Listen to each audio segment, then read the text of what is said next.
ओम नमो Narayan. United global peace foundation, United consciousness project self की तरफ से दोस्तों आप सभी का हार्दिक स्वागत है। आप सभी को महाशिवरात्रि की बहुत बहुत शुभकामनाएं। शिव शक्ति के मिलन की शुभकामनाएं। हमारे अंदर भी हमारी शक्ति हमारे शिव से मिले और हम हमारे जीवन के उद्देश्यों को प्राप्त करें। दोस्तों, हम लोग रामचरितमानस सीरीज का अध्ययन कर रहे हैं और आज इस सीरीज का 64वां सेशन है। हम लोग किष्किंधा कांड पढ़ रहे हैं और किष्किंधा कांड में अभी जो हम संवाद पढ़ने जा रहे हैं वो संवाद जब बाली की मृत्यु हो जाती है, उसके बाद जब तारा अपने दुख को व्यक्त करती है, वो सब हम पहले पढ़ चुके हैं।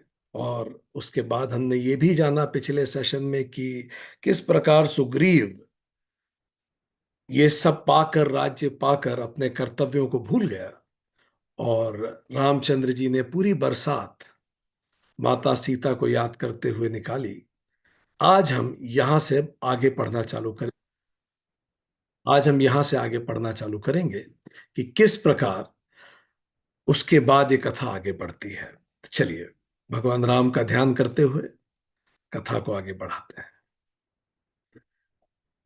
एक बहुत सुंदर बात जो देखने में आती है वो 28वें सर्ग किष्किंधा कांड वाल्मीकि रामायण में उल्लेख। भगवान ये कहते हैं कि अब यह जल की प्राप्ति करने वाला वह प्रसिद्ध प्रसिद्ध वर्षा काल आ गया है। देखो, पर्वतों के समान प्रतीत होने वाले मेघों से आकाश मंडल आच्छन्न हो गया। हम आपको पढ़ के सुना रहे हैं, आपको बताना है ये सब पढ़ के आपको क्या समझ में आता है, क्या लगता है आपको।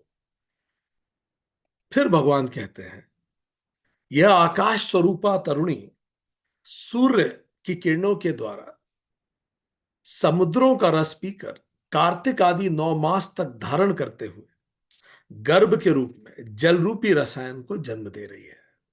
राम जी कह रहे हैं लक्ष्मण जी को, इस समय मेघ रूपी सोपान पंक्तियां मतलब सीढ़ियों के द्वारा आकाश में चढ़कर गिरि मल्लिका और अर्जुन पुष्प की मालाओं से सूर्य देव को अलंकृत करना सरल हो गया है। चलिए, आई स्टॉप स्पीकिंग। हमने आपको पढ़ के बता दिया। सोच के बताइए क्या आपके दिमाग में आता है ये पढ़ के।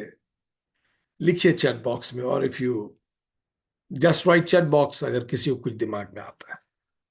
पढ़ लीजिए इनको एक बार फिर से।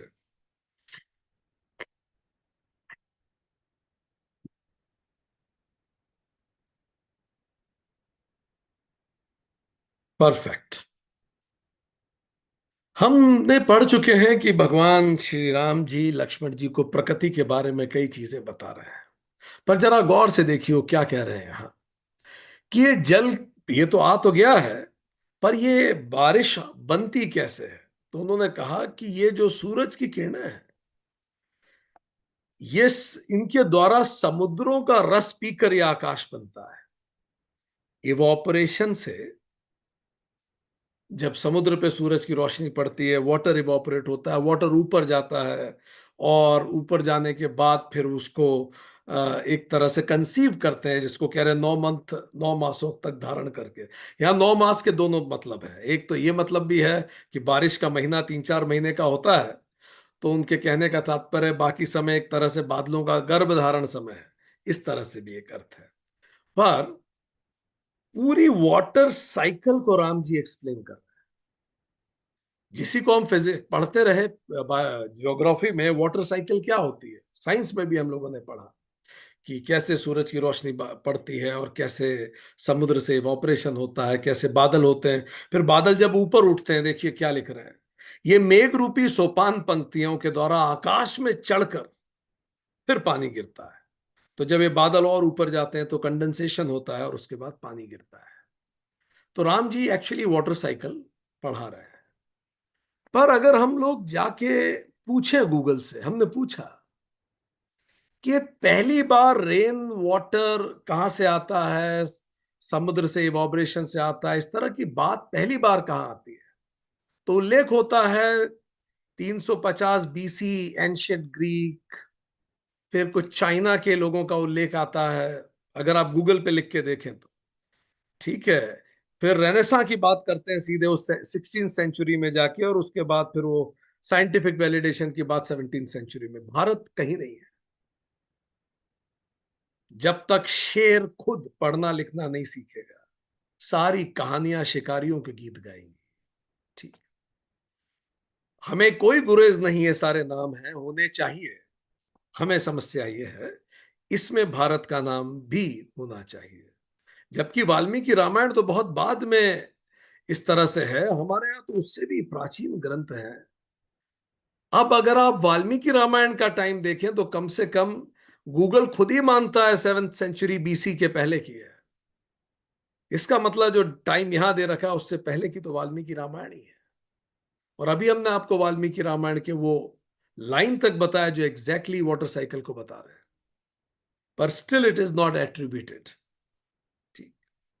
सो ये अब हम सबका दायित्व है कि हम इन ग्रंथों को पढ़ते हैं, अपने बच्चों को भी बताएं कि हमारी सभ्यता जहां से हम आते हैं कितनी विकसित रही है।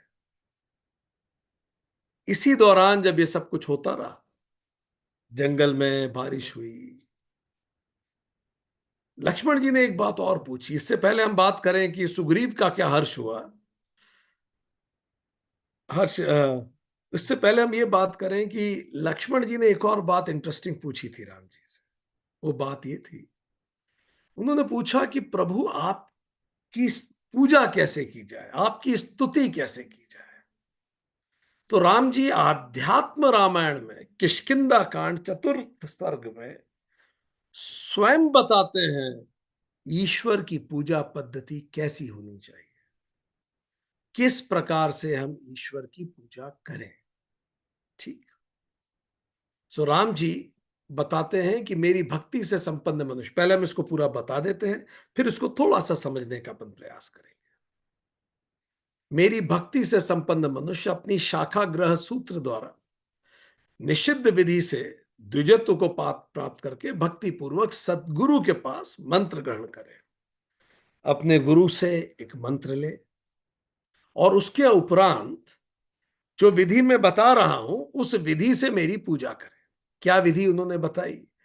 हृदय में, अपने ही हृदय में मुझे जाप करते हुए या तो पूजा शुरू कर दे, जिसको मानस जप कहते हैं।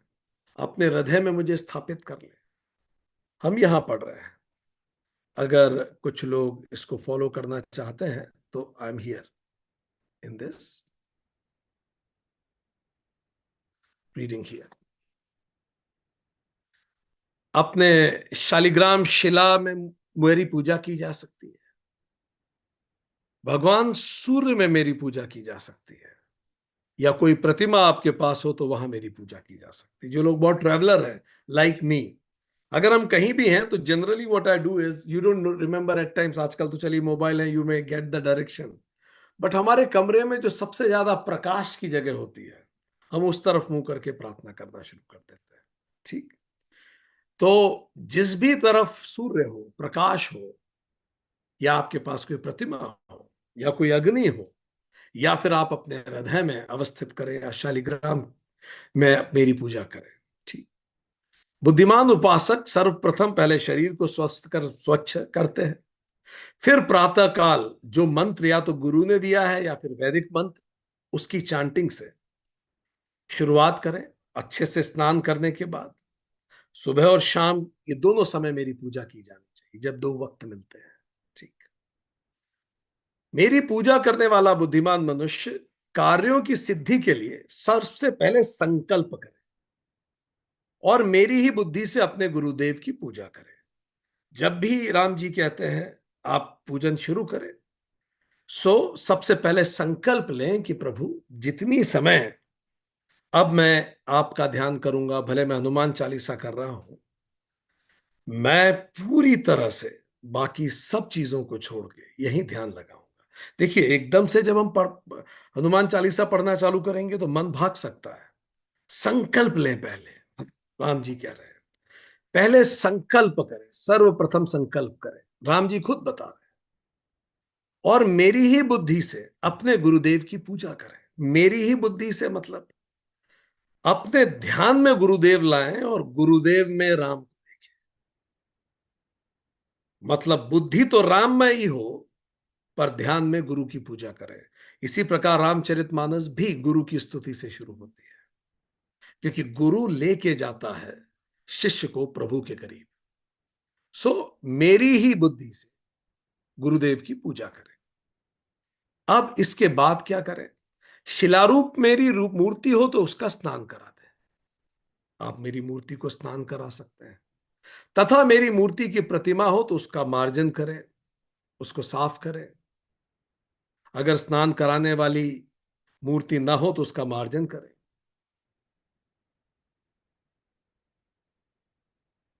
फिर गंध, कोई ऐसी अगरबत्ती जिससे ऐसी गंध हो जो पावन हो, सात्विक हो, उसको लगाएं। फिर पुष्प आदि से मेरी पूजा करें।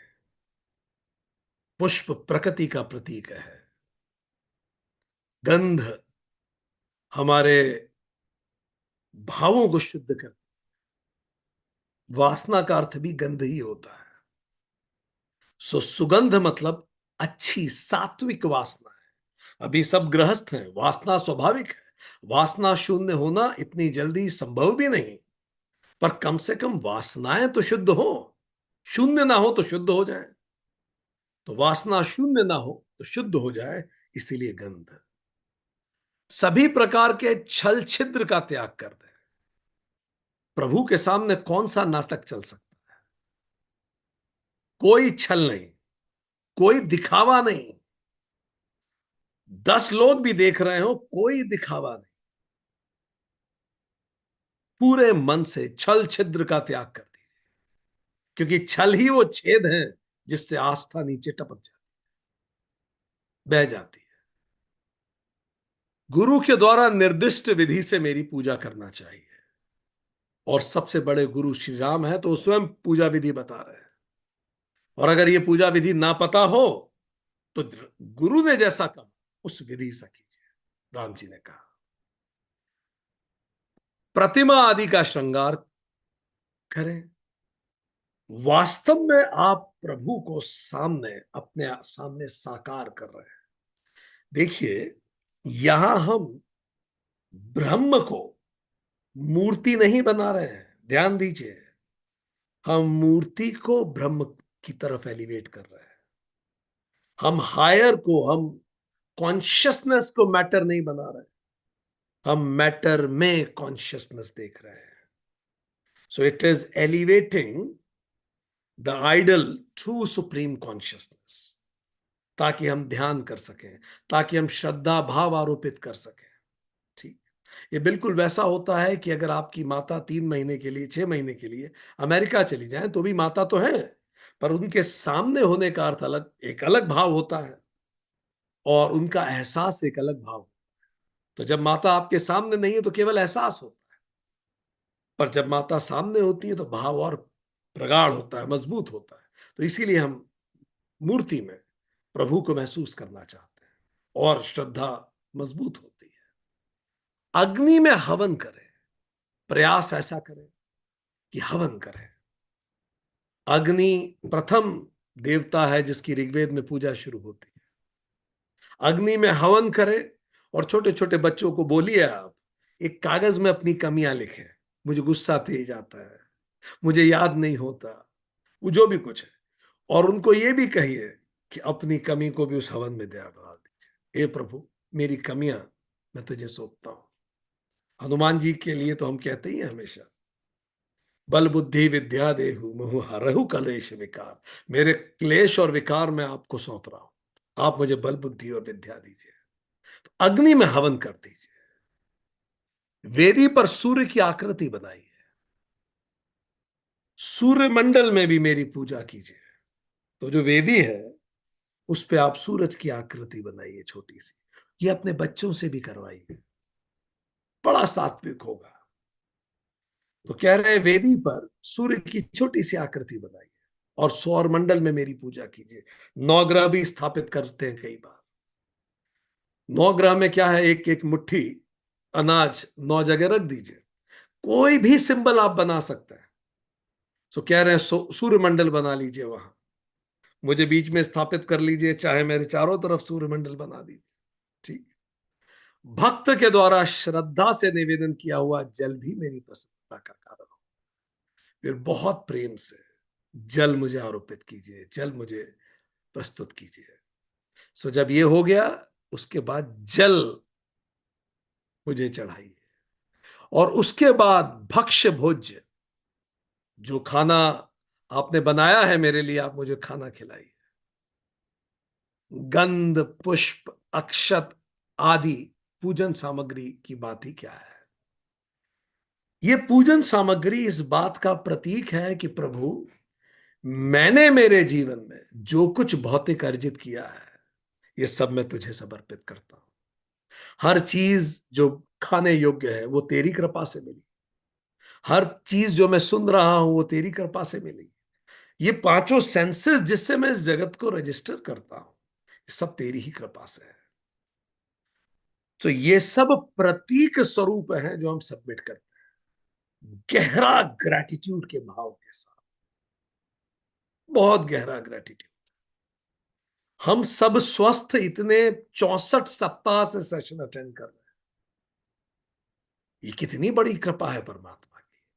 तो जब जब हम कुछ कोई चीज देते जाएं, गंध दे तो मनी मन विचार करें, हे प्रभु, ये जैसे ही मैं ये अगरबत्ती जला रहा हूं, मेरे अंदर की सारी वासनाएं शुद्ध हो, कोई गलत वासना ना हो, सात्विक वासनाएं हो जाए। मैं अक्षत चावल चला रहा हूं, तो प्रभु जैसा ये चावल है, अक्षत है, इसी प्रकार जैसे अक्षत टूटता नहीं है, टूटता नहीं है मतलब अक्षत मतलब जो हमेशा रहे, उसका प्रतीक है एक तरह से। मेरी श्रद्धा आपके प्रति अक्षत रहे।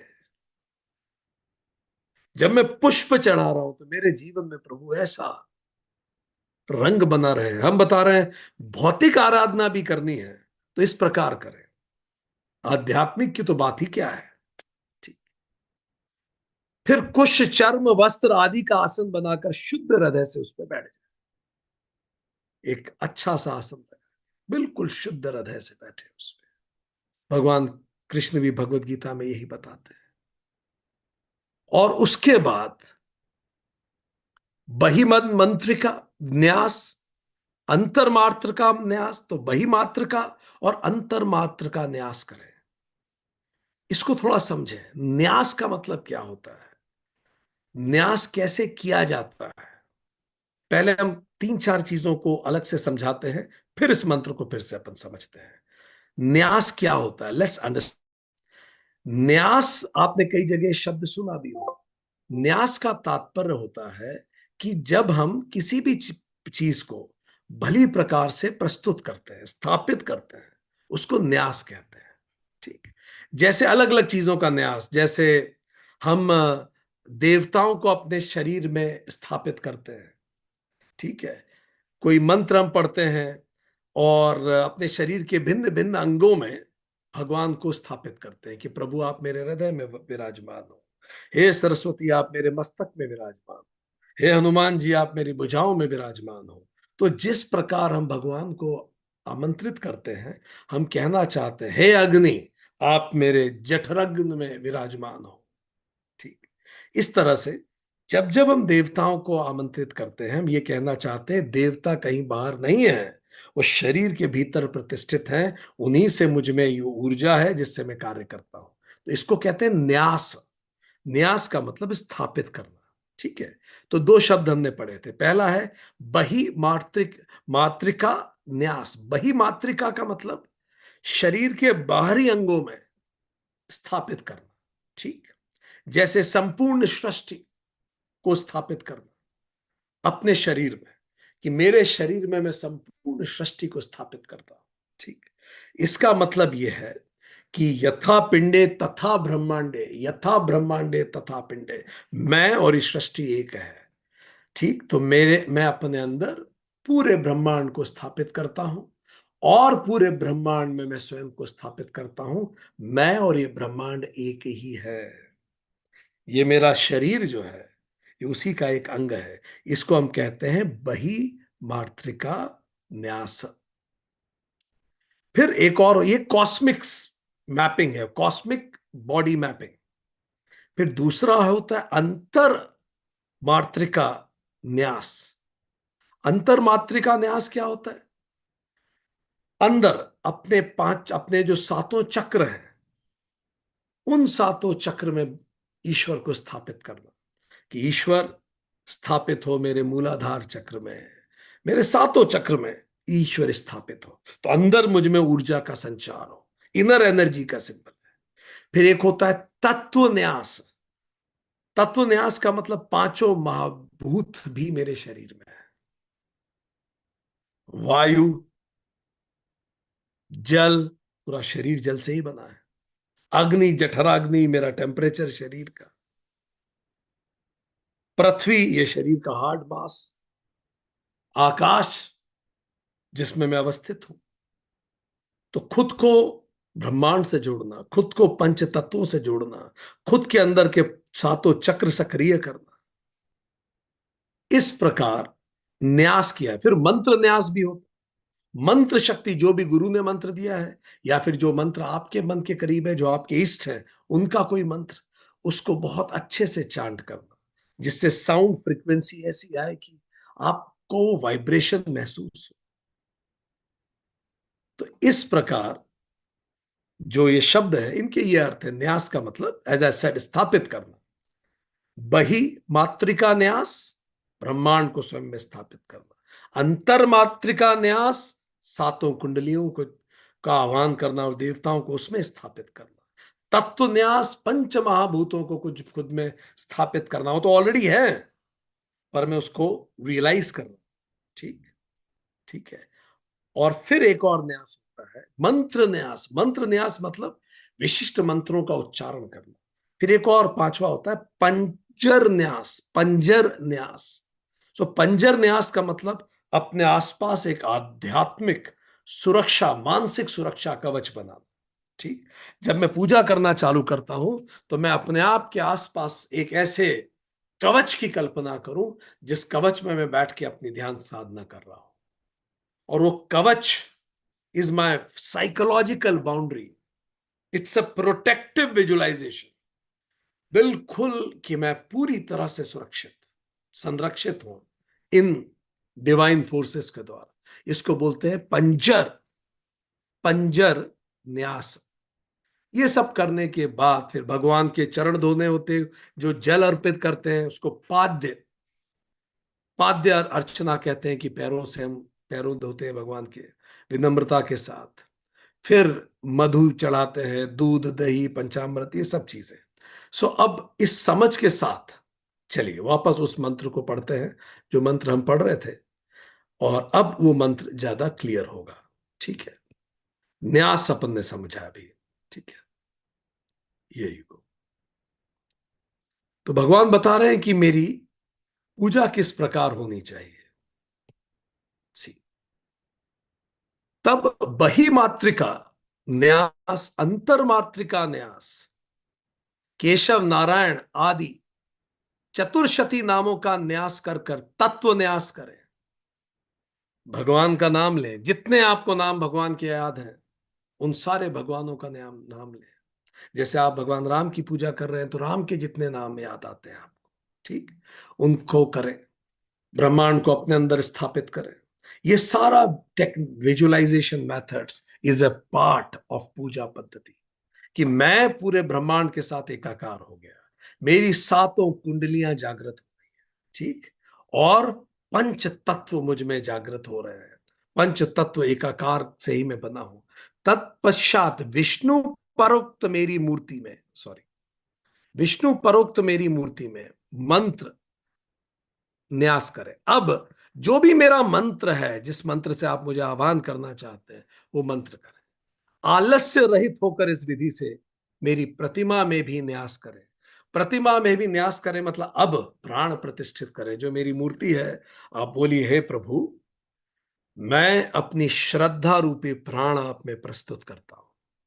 और मैं उस, अब वो मूर्ति नहीं बची, अब वो भगवान हो गए। अब वो मैटर नहीं बचा, मैंने कॉन्शियसनेस को इन्वोक किया उस मैटर में। वो जो कुछ है उसको मैंने इन्वोक किया उस मैटर में। तो पूजा विधि के दौरान अब वो मैटर आपके इस आह्वान के बाद वो स्वयं ईश्वर है। तो दिस इज विधि से प्रतिमा में न्यास करें। ठीक, आगे बढ़ते हैं। तथा अपने बाईं तरफ कलश और दाईं तरफ पुष्प आदि सामग्री रखें। अपने दाएं बाएं पुष्प और कलश रखें। आर्द दें, मधु दें, आचमन के लिए पात्र रखें, चरणामृत बना के रखिए। सूर्य के समान तेजस्वी हृदय कमल के जीव संज्ञक मेरी कला का ध्यान करें। अब इस समय हम ध्यान करें अपने हृदय में, सूर्य के समान तेजस्वी हृदय कमल में जीव संज्ञक मेरी कमल का, मेरी मेरी कला का ध्यान करें। कला मतलब ईश्वर की लीला का ध्यान करें। ईश्वर के जिस भी गुण से आप सबसे ज्यादा प्रभावित हैं, आपको अगर कम्युनिकेशन स्किल सीखनी है तो भगवान के संवाद का ध्यान करें अपने। आपको अगर रिश्ते बेहतर करने हैं तो माँ शिव, माँ पार्वती और पिता शिव की आपस में संबंधों पे ध्यान करें। तो उनकी जो कलाएं हैं, उनकी जो योग्यताएं हैं, उनकी जो वैल्यूज हैं, उनकी जो वर्च्यूज हैं, उनका ध्यान करें। स्टेप बाय स्टेप वो कह रहे हैं अपने संपूर्ण शरीर को उससे व्याप्त हुआ समझे। अब इसके बाद जैसे आपको, आपके बच्चे को ताकत चाहिए तो बोलिए कि आंख बंद करके ध्यान कीजिए हनुमान जी की शक्ति का। ठीक है, कहां ध्यान करना है? अपने हृदय कमल में, कि कितने शक्तिशाली हनुमान जी, पूरा पर्वत उठा लिया, उनकी शक्ति की कल्पना करें। अब जब शक्ति की कल्पना करें तो फिर क्या कह रहे हैं? संपूर्ण शरीर को उससे व्याप्त हुआ महसूस करें।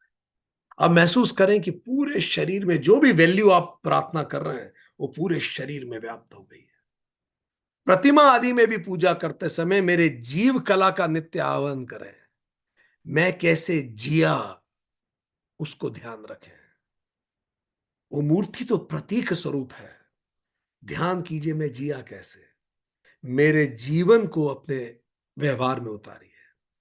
फिर हमने बताया पीने योग्य, खाने योग्य, आचमन योग्य वस्त्र, आभूषण, ये सब कुछ सामग्रियों से मेरी पूजा करें।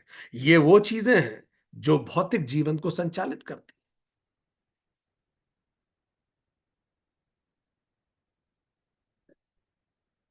अब जिस प्रकार आप स्वयं को देखते हैं उसी प्रकार आप अपने परमात्मा को देखते हैं। ठीक, तो क्योंकि अहम ब्रह्मास्मि, मैं ही तो उस परमात्मा का स्वरूप हूं, तो मैं परमात्मा को अपने रूप में देखता हूं। अब ध्यान दीजिए, कई लोग ये कहते हैं कि भगवान के दो हाथ क्यों हैं? क्योंकि हमारे दो हाथ है, बिल्कुल सच है, होने ही चाहिए। ठीक, हमारे रूप में ही तो हम हमारे ईश्वर को पूजेंगे। हम ईश्वर स्वरूप ही तो हैं। इसमें क्या ही गलत बात है? अगर हमारे चार हो तो छह हाथ होते तो शायद हम छह हाथ के ईश्वर की पूजा करते। इसमें ना कुछ अजीब है ना कुछ गलत है। मैं वो प्रतीक लूंगा जिससे मैं रिलेट कर सकता हूं। मैं वो प्रतीक क्यों लूंगा जिससे मैं रिलेट नहीं कर सकता? सो मैं वही प्रतीक उपासना करता हूं जिससे मैं रिलेट कर सकता हूं। आगे बढ़ेंगे। आप लोगों में से किसी को अगर इसके बारे में और जानना है, पूरा 1.5 सवा घंटे का सेशन है वेदांत सीरीज में, उपासना योग। इसीलिए हम उसमें डिटेल में नहीं जा रहे हैं। अगर आपको पढ़ना है, जानना है, सीखना है तो वहां जाइए, उसमें और मेथड डिटेल में इलॉबरेटेड है। और गहराई में उतरना है तो भक्ति योग सेशन भी अटेंड कीजिए, वो और डिटेल्ड है वेदांत सीरीज का। तो इट्स टू मच, अभी हम केवल पूजा विधि की बात कर रहे हैं। आपको और गहराई जानना है तो वेदांत सीरीज उपासना योग, वेदांत सीरीज भक्ति योग, जिसके पास हो Q&A के दौरान उसकी लिंक डाल सकते हैं इधर। अभी अपने ध्यान को भंग ना करें, Q&A के दौरान कर लेंगे। आगे बढ़ते हैं। यदि आप अपने पास शक्ति हो तो कपूर, कुमकुम, चंदन, सुगंधित पुष्प, मंत्र, इसके द्वारा मेरी पूजा करें। और शक्ति नहीं है तो भगवान कृष्ण कहते ही है जो कुछ तुम श्रद्धा से प्रस्तुत करोगे मुझे वो स्वीकार होता है। मैं वो ये सब क्यों कर रहा हूं? मैं ये सब इसलिए कर रहा हूं जो मैं मेरे जीवन में चाहता हूं, जो मैं खुद के लिए चाहता हूं वही मैं आपको देता याद है? शबरी बेर खा खा के चक चक के, means what ever is good for me is good for you, what ever is good for me is good for you.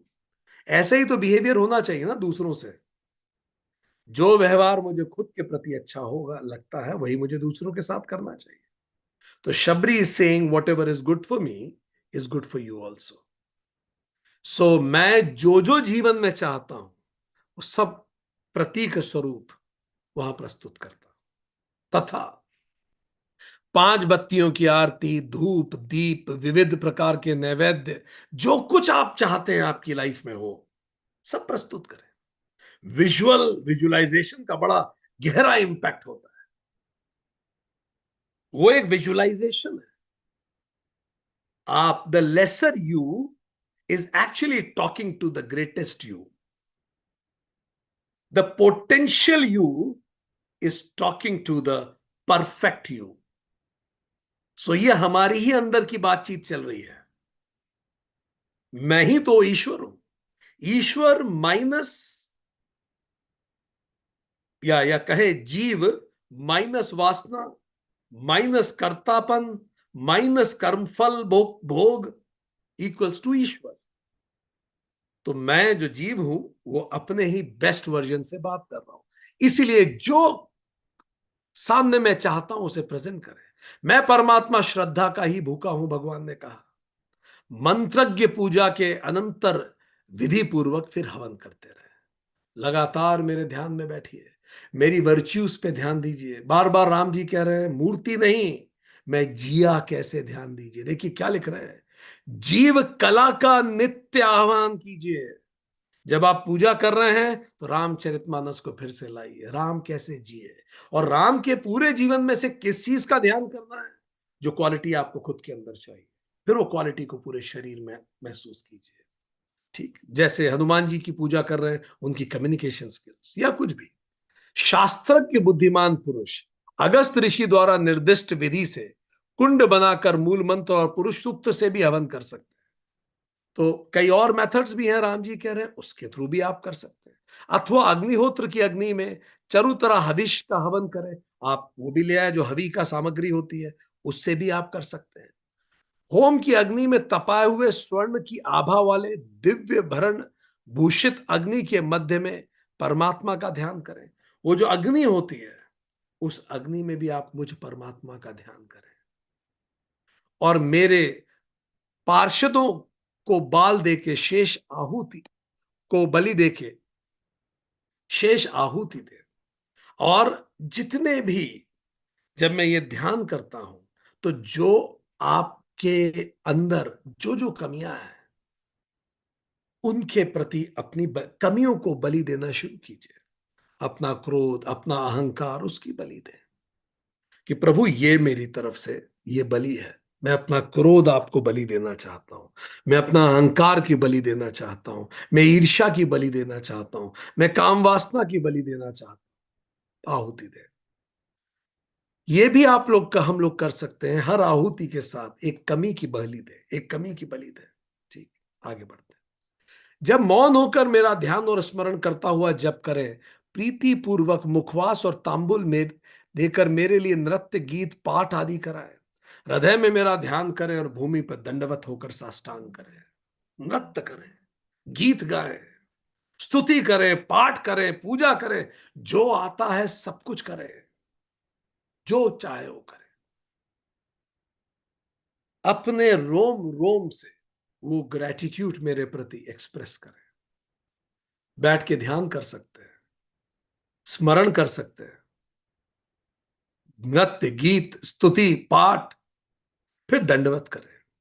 मेरे द्वारा दिए गए भावमय प्रसाद को सिर पर रखकर भक्ति पूर्वक मेरे चरणों को अपने हाथ से अपने मस्तक पर रखकर घोर संसार से मेरी रक्षा करें प्रभु, ऐसा कह के मुझे प्रणाम करें।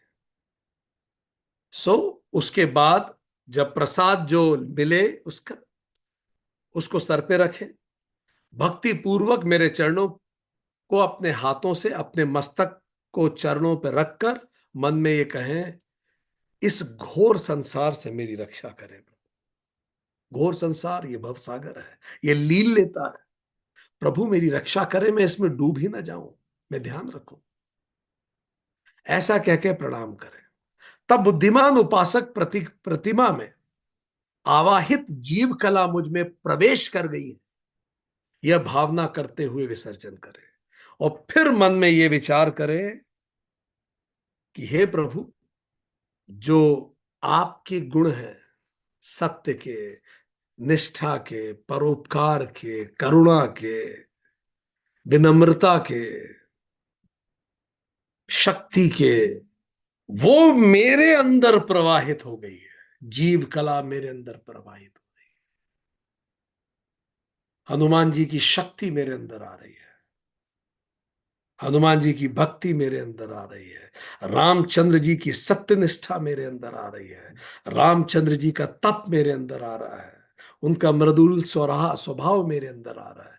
इस प्रकार की भावना करें और इस प्रकार विसर्जन करें फिर, और बोले प्रभु आप पधारे इस मूर्ति में मेरे निवेदन पर। अब आप पुनः अपने लोक पधारे, हम फिर आपको आमंत्रित करेंगे। और इस प्रकार पूजा विधि समाप्त होती है। भगवान कहते हैं जो इस प्रकार की विधि से मेरी पूजा करता है वो इस लोक और उस लोक दोनों में सिद्ध स्थान को प्राप्त करता है। तो ये जो पूजा विधि है ये आंतरिक शुद्धता के लिए होती है। इसी पूजा विधि को हमने यहां कंपाइल करने की कोशिश किया है। ये टेबल उसी का कंपाइलेशन है। गुरु निर्देशिक उपासना चरण चरण एक, फिर उपासना का अच्छा साफ शुद्ध स्थान रखें चरण दो, फिर अपनी प्रातः शुद्धि करें, स्नान करें, शरीर शुद्धि, तिलक करें, फिर न्यास करें सभी प्रकार के अपन ने जिन न्यास की बात की है। फिर चौथा वैदिक चिन्ह लगाएं, जैसे ये हमने लगा रखा है आज भगवान शिव के लिए। आज हमने ये, तो जो भी चिन्ह आपको चाहे शिवरात्रि के लिए ये लगा रखा है, जो आपको उचित लगे। संकल्प लें कि अब मैं शुद्ध मन से अभी शुरू करूंगा। फिर गुरु का ध्यान करें, पर मूल ध्यान भगवान का, और गुरु में भगवान को देखें। और फिर पूजन सामग्री से शुरुआत करें। पूरे जो पांचों अलग अलग पूजन सामग्री होती है, अच्छे आसन पे बैठें। फिर ये जो न्यास किया है, बही मातृका, मातृका, अंतः मातृका, फिर अलग अलग नाम न्यास, मंत्र न्यास, तत्व न्यास, पज्जर न्यास, मंत्र न्यास, सारे न्यास करें। और उसके पास कलश और पुष्पादि रखें। फिर जो पंचामृत है उसको लग चढ़ाएं। फिर हृदय कमल में कल्पना करें कि भगवान का जो स्वरूप है, भगवान की जो वैल्यूज हैं, वर्च्यूज हैं, वो मेरे अंदर आ रही हैं। फिर जीव कला का आह्वान करें कि भगवान की तरह मैं जी रहा हूं, मैं भगवान की तरह कैसे जीऊंगा। और अंततः फिर उनका विसर्जन करें। इस तरह से ये फिर यथालभ्य पूजन, सॉरी, यथालभ्य पूजन करें। फिर जो भी पूजन सामग्री, विसर्जन तो अंतिम में आएगा। फिर गंध पुष्प धूप बत्ती श्रद्धा, जैसे भगवान ने कहा श्रद्धा की प्रधानता रहे। 20 नंबर हवन, अग्नि में ध्यान करें परमात्मा का। फिर जप करें, नृत्य करें, स्तुति करें, दंडवत प्रणाम करें, फिर प्रसाद ग्रहण करें, भगवान से प्रार्थना करें। पॉइंट नंबर 26, इस घोर संसार से मेरी रक्षा करें। फिर न्यूनतम साधनों में भी जो भी पूजा आप कर सकते हैं करें, पर श्रद्धा सबसे महत्वपूर्ण है। और फिर विसर्जन करें। प्रभु का इस रूप में प्रार्थना पूजा करने से व्यक्ति ये लोक और उस लोक में सिद्ध हो जाता है। जय श्री राम। तो आज इतने पवित्र दिन हम लोगों ने भगवान की पूजा विधि भगवान के मुंह से सुनी। आई एम श्योर ये पूजा आप स्वयं अपने घर पे कर सकते हैं। और इस विधि में ऐसा कुछ नहीं है जो बहुत कठिन है। आप और प्रयास करेंगे तो बच्चे खुद एंगेज होंगे इसमें। ठीक है, प्रयास करेंगे, will create a meditation on it one day, and then we will, so that we can do मानस जप ऑल्सो ऑन दिस। ये तो पूजा विधि है जो एक्चुअल आप कर सकते, पर मानस पूजा भी इसी पे की जा सकती है। विल सी टू इट, आगे बढ़ेंगे। चलिए वापस चलते हैं वाल्मीकि रामायण में। तो हम, सॉरी, रामचरितमानस पे। तो हम वाल्मीकि रामायण से आध्यात्म रामायण में गए। अब आध्यात्म रामायण से वापस लौटते हैं रामचरितमानस में, जहां सुग्रीव का मोह भंग होने वाला है। क्या हो रहा है उसको देखते हैं। धनुष चढ़ाई कहा तब जारी करऊ पुरछार, व्याकुल नगर देख तब आयु बाली कुमार। जब लक्ष्मण जी वहां गुस्सा होके पहुंचे राम जी के कहने, लक्ष्मण जी ने धनुष चढ़ाकर कहा, पूरे नगर को अभी जला के राख कर दो। जब सारा नगर व्याकुल हुआ तो हनुमान जी ने अंगद को कहा, सबसे पहले तुम जाओ। हनुमान जी से बड़ा डिप्लोमेट हमें कोई नहीं दिखता। अगर उनको कोई टक्कर दे सकते हैं तो केवल कृष्ण जी हैं। यही दो लोग हैं जो एक्सट्रीमली स्किल्ड है इन डिप्लोमेसी।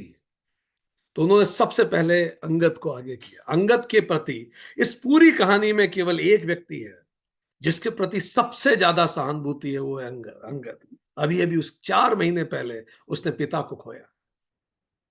अंगद कोई कितना भी गुस्सा हो, अंगद जब सामने आएगा तो वो व्यक्ति खुद को संभालेगा क्रोध में। तो हनुमान जी ने बोला, चलो हम आ रहे हैं, सबसे पहले तुम चलो आगे। तो अंगद को सबसे पहले भेजा गया लक्ष्मण जी के सामने, जो पूरे नगर को जलाने वाले थे। देन चरण नाई सिरु बिनती की नहीं, लक्ष्मण अभय बाहते ते ही दीनी। क्रोधवंत क्रोधवंत लक्ष्मण सुनि काना, कह कपीस अति भय अकुलाना। फिर उसने जाके अंगद ने प्रणाम किया पैरों में और क्षमा याचना की कि आप प्लीज नाराज मत होइए। तो लक्ष्मण जी ने अपने दोनों हाथों से उसको उठाया और उसके सर पे हाथ रख के बोला, बेटा तुम बिल्कुल मत डरो। तो लक्ष्मण जी का क्रोध तत्काल आधा हो गया, क्योंकि लक्ष्मण जी को लगा यहां अंगद डर गया जिसने पिता को अभी खोया है। और जिस स्थिति में बाली खत्म हुए, वो स्थिति राम जी को भी परेशान करने वाली थी। तो अंगद के प्रति किसी का क्रोध नहीं था। लक्ष्मण जी का क्रोध अचानक आधा ही हो गया। बोला, बिल्कुल डरो मत, तुम्हें मुझसे कोई डरने की जरूरत नहीं है। अब ये शब्द तुम्हें जरूरत नहीं है मतलब किसी को मुझसे डरने की जरूरत है, ये इंप्लाइड है। तो जिसको उनसे डरने की जरूरत थी, सुग्रीव ने अपने कानों में लक्ष्मण जी की यह बात सुन के सुग्रीव और घबरा गया कि लक्ष्मण जी कह रहे तुम्हें डरने की जरूरत नहीं है। देन सुग्रीव न्यू किसको डरने की जरूरत है। आगे बढ़ते हैं। सुनु सुनु हनुमंत संगलय लारा तारा, सुनु हनुमंत संगलय तारा, करी बिनती समुझाए कुमारा। तारा सहित जाय हनुमाना, चरण बंद प्रभु सुजस बखाना। फिर उसके बाद अब जब हनुमान जी ने देखा कि क्रोध अभी केवल आधा हुआ है, पर सुग्रीव पे तो अभी भी क्रोध है, तब फिर अगला उसके बाद बोला, तारा अब आप जाओ। अब दूसरा व्यक्ति जो सबसे बड़ा विक्टिम है इस पूरी घटना का, वो कौन है? तारा। तारा ने अपने पति को खोया है और तारा तो राम जी से लड़ी है अच्छी तरह से। और इनफैक्ट कई कहानियों में उल्लेख आता है कि तारा ने तो राम जी को श्राप भी दिया कि आप भी अपनी पत्नी के साथ चैन से न रह सकेंगे। और यही बाली कई कथाओं में आता है कि वापस लौट के आएगा। और इसी तरह से द्वापर में जब कृष्ण जी सजग नहीं होंगे तो अपने एक तीर से कृष्ण जी का भी द्वापर की लीला समाप्त करेगा। सो इवन जब भगवान भी अवतार लेके आते हैं तो कर्म के नियमों से बंध जाते हैं। पर अंतर यह है कि इंसान स्वार्थ के लिए कार्य करता है, भगवान परमार्थ के लिए करते हैं। इसीलिए कर्म के नियम उन्हें बांधते नहीं है, पर जब भी शरीर होगा तो उसका प्रारब्ध तो होगा ही होगा। आगे बढ़े तो जरा सोचिए, जब स्वयं भगवान बंधे होते हैं तो हम तो इंसान हैं, हम कैसे ही बचेंगे जरा भी कुछ गलत सोच के या करके। आगे बढ़ते हैं। तो अब हनुमान जी ने तारा को भेजा कि 50% जो बचा है इसको भी सेटल करें। तारा सहित जाई हनुमाना, चरण बंदी प्रभु सुजस बखाना। तो तारा गई तो 50% से फिर 50% कम हो गया, तो 25% ही बचा। अब जब तारा गई, तारा भी बड़ी विदुषी, पंच कन्याओं में उसका उल्लेख आता है। तारा ने एक तो महिला, जेंडर भी बदल दिया हनुमान जी ने। तो अब महिला को कुछ कहना वैसे ही थोड़ा संकोच हो जाएगा। और दूसरा, जिसने अभी अपने पति को खोया है, और जो पंचकन्या है, इसका के कारण हनुमान जी लक्ष्मण जी का क्रोध और कम हो गया। अब बस 25% बचा था। तो हनुमान जी ने सोचा मैं चल देता हूं। तो फिर हनुमान जी स्वयं भी पहुंच गए। और हनुमान जी की तो शाब्दिक कौशल से बेहतर हो ही क्या सकता है कुछ। फिर हनुमान जी ने सबसे पहले भगवान राम के यश का बखान किया।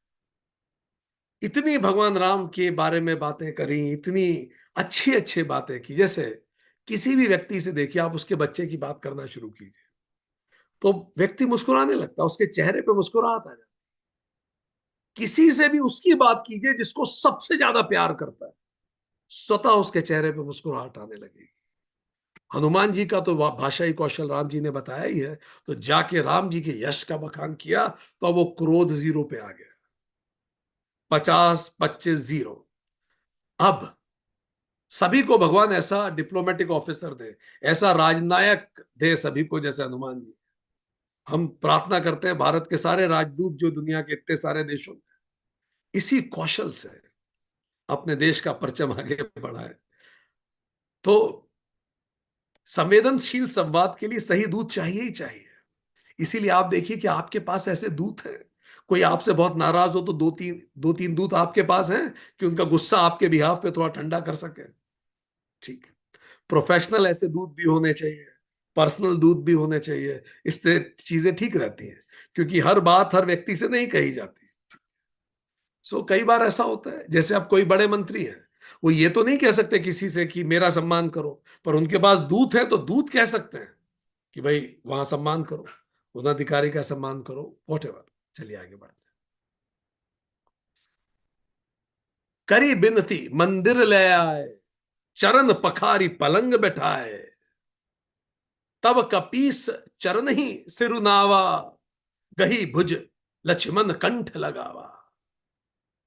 और हनुमान जी ने उनको बड़ी विनती करी और बोला आप महल में तो पधारिए। वो तो बाहर से ही पूरा नगर भस्म करने को तैयार थे, पर पहले अंगद, फिर तारा, फिर हनुमान जी अब थोड़े कंफर्टेबल हुए, फिर उनको महल में अंदर लाया गया, फिर उनके चरणों को धोया, शीतल किया, उन्हें पलंग पे बिठाया, और तब सुग्रीव आए।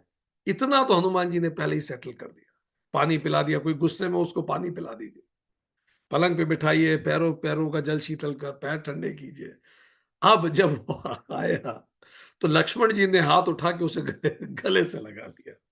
और ये भी सुग्रीव को इन्होंने ही सिखाया होगा, जाके सीधे ही पैर पड़ लेना। ठीक।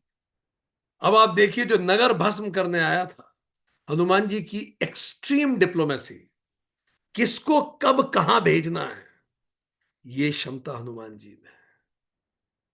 और फिर उन्होंने, सुग्रीव ने पैर छू लिए।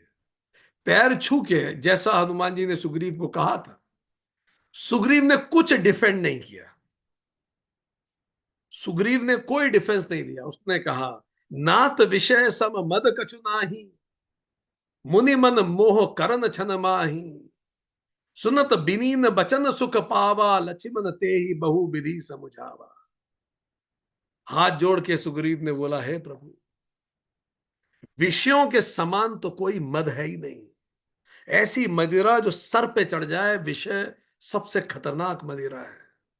उसका मद इंसान को अंधा कर देता है। यह मुनियों के मन में भी मोह उत्पन्न कर देता है। इतने बड़े बड़े संत, त्यागी, सन्यासी, मुनि, वो भी कुछ पल के लिए मोहित हो जाते हैं। तो सुग्रीव ने कहा, प्रभु मैं तो वानर हूं, मैं तो बड़ा ही विषय जीव हूं, मुझे कोई आध्यात्म थोड़ी आता है।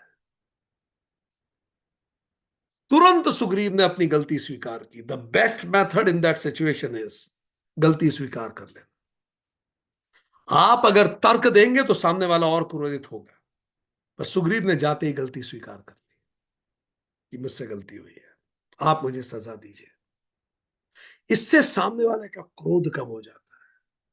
It's an excellent diplomatic moves. ये बताया कि हाँ, ये मेरी गलती है और कमजोरी रही मेरी। भगवत गीता याद कीजिए, कहती है 2.6263, ध्यायो तो विषयान बुद्धि नाशान प्रणश्यति, वो सब हम पढ़ चुके हैं कि जब विषयों पे सोचते रहते तो अंततः बुद्धि नाश हो जाता है। कठोपनिषद भी कहता है 1.3.3 से 9 तक, इंद्रियाश्व हैं, वो विषयों की तरफ दौड़ती हैं, घोड़े जो इंद्रियों के हैं, तो आत्मबोध छूट जाता है, क्योंकि वो तो घोड़े मन के दौड़ते हैं विषयों की तरफ। और सच बात है, माया जो है ये तो ऋषियों को भी डिगा देती है कई बार। अगर हम मनोविज्ञान को देखेंगे तो कहेगा डोपामिन ड्रिवन रिवॉर्ड लूप होता है। जिस चीज से आपको बार बार डोपामिन मिलता है ना, आदमी वो बार बार करना चाहता है, बार बार करना चाहता है। ये बिल्कुल वैसा है, एक छोटी सी बच्ची को उठाओ और ऐसे उसको गोल गोल घुमाओ, जो गोल गोल घूम के वो खड़ी होगी तो फिर खड़ी होके फिर से कहेगी और करो, फिर से करो। फिर उसको गोल गोल घुमाओ, उसको फिर खड़ी होके फिर से कहेगी फिर से करो। ये एक्चुअली डोपामिन रिवॉर्ड लूप है। अच्छा लगा और करना है, अच्छा लगा और करना है। ठीक है। तो इसी तरह से जब हम विषयों पे कार्य करते हैं तो अच्छा लगता है, फिर और करते हैं, अच्छा लगता है, फिर और करते हैं, फिर उसी में पड़ जाते हैं। इससे कॉग्निटिव बायस आ जाता है, सही गलत समझ में नहीं आता। सुख किस में ज्यादा मिल रहा है, मजा किस में ज्यादा आ रहा है, वो सही वो काम करेंगे। मतलब प्रेय की तरफ जाएंगे, श्रेय को नहीं लेखेंगे। यही सुग्रीव के साथ हुआ। आगे बढ़ते हैं। पवन तनय सब कथा सुनाई, जही विधि गए दूत समुदाय। अब देखिए, इसके बाद उन्होंने क्या कहा कि आपके आने से पहले बहुत सारी दिशाओं में दूत ऑलरेडी चैनलाइज कर दिए गए। ये भी अभी अभी किया हनुमान जी ने, ताकि सुग्रीव की रक्षा हो सके और अपने गुरु को दिए हुए वचन को निभा सके। सूर्य भगवान को वचन दिया था हनुमान जी ने कि रक्षा करेंगे, तो तुरंत Hanuman ji already damage control कर चुके थे और सुग्रीव के प्राणों की भी रक्षा की। आगे बढ़ते हैं। हर्ष चले सुग्रीव तब, अंगदादि कपिन साथ, रामानुज आगे करी, आए जह रघुनाथ। फिर सब लक्ष्मण जी के साथ भगवान राम जी से माफी मांगने गए। अंगद को आगे रखा, लक्ष्मण जी को आगे रखा, और पीछे पीछे सुग्रीव भी चले साथ में। अब सुग्रीव जाते ही हनुमान जी के राम जी के चरणों में पड़ गए, बोला, नाई चरण सिरु कह कर जोरी, नात मोहि कछु नाहन खोरी। अतिशय प्रबल देव तव माया, छूटई राम करहु जौ दाया। हे प्रभु, मुझसे बहुत बड़ी गलती हुई, मैं सब भूल गया। पर प्रभु सच कहूं तो ये आपकी ही तो माया है, और जब आप दया करेंगे तो ही ये माया छूटेगी, अन्यथा मुझसे तो नहीं छूटती। माया से मुक्त होना केवल व्यक्तिगत प्रयास नहीं, कृपा भी उतनी ही जरूरी है। प्रभु कृपा, आप अपना 100% दीजिए, पर तर्क की एक सीमा है। जब इंसान टूटता है तो निढाल होकर समर्पण करता है, पर बिना टूटे भी तो समर्पण किया जा सकता है। जब बहुत बुरी स्थिति होती है तो समर्पण करते ही हैं। जब कोई रास्ता नहीं बचता, कोई कहता अब कोई भी रास्ता नहीं बचा है, तो कैसे बिल्कुल साष्टांग हो जाते हैं भगवान के साथ। प्रभु अब तेरा ही सहारा है। तो भगवान मनी मन सोचते होंगे, इससे पहले किसके सहारे जी रहे थे? तुम्हें लग रहा था खुद के ही सहारे जी रहे हो। हृदय तुमसे पूछे बिना धड़कता है। किडनी, लीवर, शरीर का कोई अंग आपके कंट्रोल में नहीं है, तो इसको चला कौन रहा है? हम तो बिगाड़ने में कोई कसर छोड़ते ही नहीं है, फिर भी ये चल ही रहा है। तो इसका मतलब उसी की कृपा से तो जी ही रहे हैं। पर ये रियलाइज कब होता है? जब कुछ बहुत बुरा होता है। तो वो कह रहे हैं कि प्रभु आपकी ही माया है, छूटती नहीं। तो माया से मुक्त होना व्यक्तिगत प्रयास के अतिरिक्त समर्पण भी जरूरी है। याद कीजिए भगवत गीता 2.61, कर्मयोगी साधक उस समस्त इंद्रियों को वश में कर कर, पहले इंद्रियों को वश में करें, मेरे परायण होकर बैठे। जिसकी इंद्रियां वश में हैं उसी की बुद्धि प्रतिष्ठित है, नहीं तो इंद्रियों को भगाती रहेंगी बुद्धि को। और वो क्या कह रहे हैं? छूटई राम करहु जो दाया। तभी व्यक्ति मुक्त हो सकता है, एलिवेट हो सकता है, जब ईश्वर कृपा हो, नहीं तो नहीं हो सकता। एरोगेंस रहेगा, फिर ज्ञान का एरोगेंस आ जाएगा कि मैं बहुत जानता हूं, 50 मंत्र सुना सकता हूं। ईश्वर कृपा से ही एलिवेशन हो सकता है। उन नित्य निरंतर मेरे में लगे हुए, भगवत गीता 10.10 याद कीजिए, उन नित्य निरंतर और जो लगातार एब्सोल्यूट रियलिटी पे विचार करते हैं, मेरे में लगे हुए प्रेम पूर्वक मेरे भजन करने वाले भक्त को मैं बुद्धि योग देता हूं। जो एब्सोल्यूट रियलिटी का ध्यान करेगा उसका ही दिमाग हमेशा स्टेबल रहेगा, नहीं तो माया लील जाएगी। गीता 10.10। विषय पश्य सुर नर मुनि स्वामी, मैं पावर पशु कपि अति कामी। नारी नयन सर जाहि न लागा, घोर क्रोध तम निसी जो जागा। हे प्रभु, सारे जगत आपके, सारा जगत जो है मुझ विषयों के बस में है, तो मैं तो पशु जैसा हूं। इंद्रियों का, स्त्री का नयन बाण जिसको नहीं लगा, जो भयंकर क्रोध रूपी अंधेरी रात में भी जागता रहता है। इसका मतलब जो विषय से बाधित नहीं हुआ वो क्रोध को नियंत्रित कर पाता है। याद कीजिए भगवत गीता, क्रोध कब आता है? जब विषयों के रास्ते में कोई अवरोध आता है तो गुस्सा आने लगता है। अब यहां स्त्री का नयन बाण क्यों लिखा गया है? क्योंकि ये सुग्रीव के रेफरेंस में, अगर ये तारा के रेफरेंस में होता, अभी सुग्रीव कह रहा है, क्योंकि सुग्रीव कह रहा है तो स्त्री के लिए कहेगा, तब गे कल्चर उतना पॉपुलर नहीं था। फाइन। तो जब सुग्रीव कह रहा है तो स्त्री के पॉइंट ऑफ व्यू कह रहा है कि स्त्री का नयन बाण जिसको नहीं लगा। अगर कोई स्त्री यहां कह रही हो तो हो सकता है पुरुष के विचार में कह रही। तो सुग्रीव कहता है कि मैं, मुझे ध्यान ही नहीं रहा और मुझसे बहुत बड़ी गलती हुई।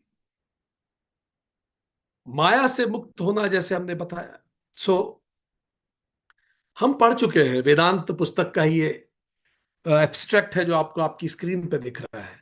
देखिए, भारत के दर्शनों ने हमेशा बात की है, जैसे केवल अद्वैत दर्शन है, वो क्या कहता है कि जीव और ईश्वर एक है।